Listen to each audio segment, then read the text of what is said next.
北京、东京论坛落幕，双方你来我往的过程中，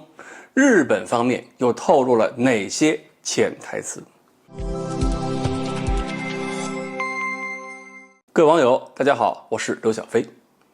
中日关系呢，这些年一直是起起落落的。如果问大家最近看到的相关的消息，最主要的是什么？我估计绝大多数人会说，看到的基本都是剑拔弩张的氛围。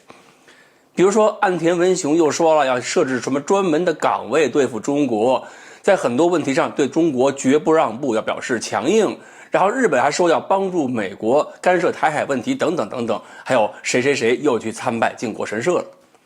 所以呢，现在就有个报道了，中日民间对立情绪也是日益激化。原来说中日友好靠韩国，中韩友好靠日本，现在可倒好，日韩站到一起，日韩友好靠了中国了。但是呢，中日之间还有很多活动在新闻媒体上算冷门消息，那么大家关注的也就不多。不过这些活动很大程度上也体现了中日双方围绕东北亚到台海这么一大片范围进行的各种博弈和交流。比如人民网报道，第17届北京东京论坛经过2天讨论，这刚刚是圆满落幕了。这个论坛等级可不算低啊，组织方是中国国务院新闻办还有日本外务省两边一起牵头，中国外交部部长王毅还是致了开幕词的。那么在整个论坛过程中，中日的政界、经济界、学界等等领域有识之士，围绕双边的政治、外交、经贸、安全、媒体等等议题是进行了一个热烈讨论，达成了一个北京共识。这个热烈讨论能出现热烈的这个氛围啊，内容可不算特别的祥和。关键是这个论坛交流都谈了什么，气氛如何，各自表达什么观点，有什么潜台词，我们看到新闻里边都能有蛛丝马迹的。你像今年我们前面说的中日关系舆论问题啊，也是这次论坛讨论的焦点。公开承认两国民众对对方国家好感度下降的已经非常不好看了。中国原驻日大使说了，最主要原因是什么？就是日本对华态度实在不好，使得中国民众对日本好感度下降，你自己惹的祸，我们不背锅。中国社科院的专家也出来说了，也别太悲观，日方呢有识之士，或许信息渠道更加多元，所以对中国抱有好感的人，这个比例就高于了一般的日本民众。然后呢，中国的软件行业人士就说了，你看双方年轻人对彼此的好感度水平总体来讲比中老年受众要好一些，说明好感度水平高低跟信息获取途径有相当大的关系。意思是你们日本的驻华大使不是说了要增加中日民众好感度吗？不是要增加中日的年轻人交流吗？那好啊，就应该允许和鼓励中国的互联网设备、社交平台在日本发展，这对你日本有好处。另外呢，说到军事问题，日本方面也表示，中俄海军这次联合编队绕日本转一圈，这事儿他们不希望看到。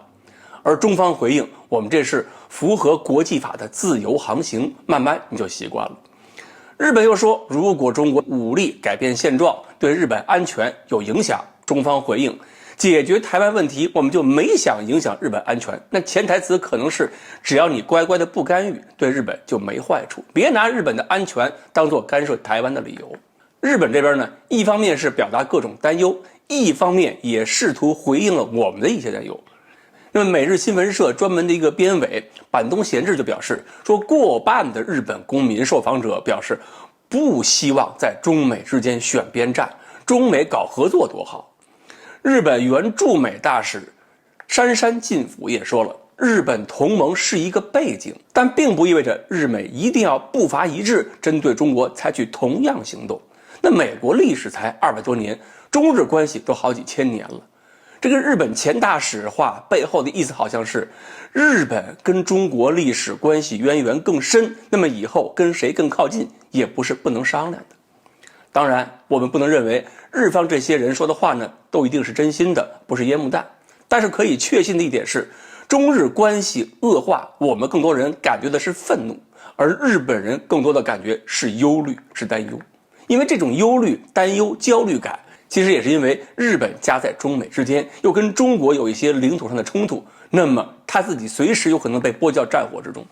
而且日本战后是被捆在美国大腿上，同时又眼看着中国日益强大，那么真要是打起来，日本又绝对危险，所以又想换条腿抱，但是想换条腿抱又很难了。